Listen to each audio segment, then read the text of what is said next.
इंसान के मरने के बाद जब उसे दफना दिया जाता है तो उसके एक दिन के बाद यानी 24 घंटों के बाद उस मुर्दे की आंतों में एक ऐसे कीड़ों का गिरोह जन्म लेता है। ऐसे कीड़ों का गिरोह अमल में आता है जो उस मुर्दे के पखाने के रास्ते से बाहर निकलता है और साथ में नाकाबिले बर्दाश्त बदबू फैलाना शुरू कर देता है, जो कि दरअसल अपने हम पेशा कीड़ों के लिए एक इन्विटेशन होता है, एक सिग्नल के तौर पर काम करता है। और ये ऐलान होता है बिच्छू और तमाम कीड़े मकोड़े उस इंसान के जिस्म की तरफ हरकत करना शुरू कर देते हैं और उस इंसान का गोश्त खाना भी शुरू कर देते हैं। और आप ये जानकर हैरान हो जाएंगे कि इंसान की तदफीन के 3 दिन के बाद सबसे पहले इंसान की नाक की हालत खराब होना शुरू हो जाती है।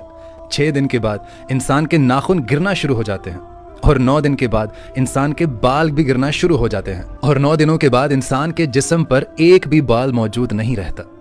और साथ साथ इंसान का पेट भी फूलना शुरू कर देता है और 17 दिन के बाद पेट फट जाता है